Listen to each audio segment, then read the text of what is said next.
So all of this sort of appearance of Zelensky coming to Washington to sit down with Trump to sign a deal, this, you're saying, is really kind of a smoke and mirrors proposition, and we shouldn't actually be taken in by this. There's a lot more happening kind of behind the scenes on this.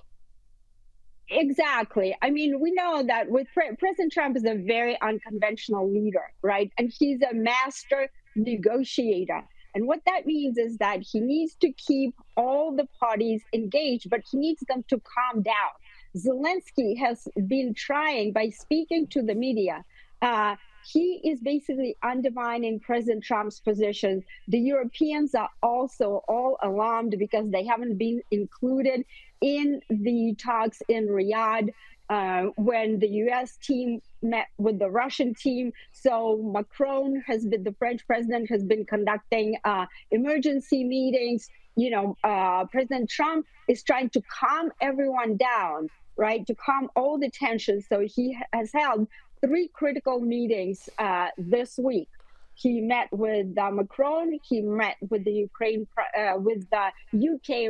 Prime Minister Keir Starmer to explain his strategy. He's meeting with Zelensky on Friday, but he needs time. He can't be, calming everybody down like children. He needs to actually work on that deal, and that means everybody needs to simmer down and let him work his magic. But, Rebekah, will Europe, to the extent that they have a say in this, and in fact, the world, will they countenance the idea of some sort of deal that lets Russia keep some of the territory that it conquered when it invaded Ukraine a couple of years ago? Europe is irrelevant at this point, at least in terms of this particular deal making. Why is that? The Europeans had a decade to prepare for Russia's invasion of Ukraine. As I may have mentioned on the show, I personally briefed the Obama administration's White House.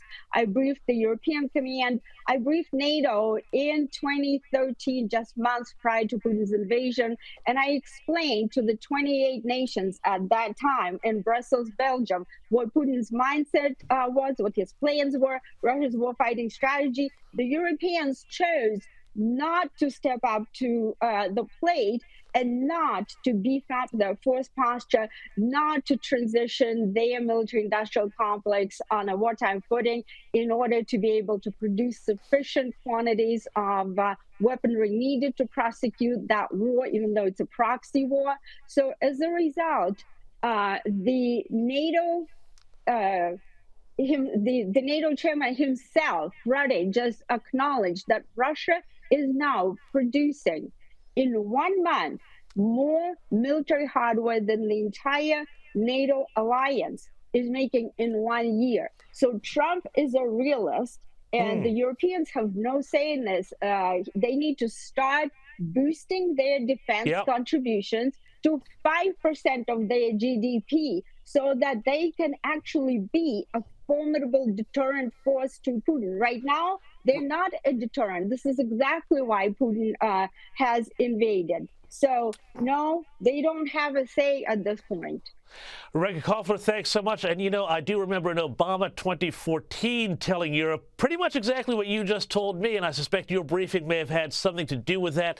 Shame they didn't listen. Rebekah Koffler, thank you so much for joining me, as always.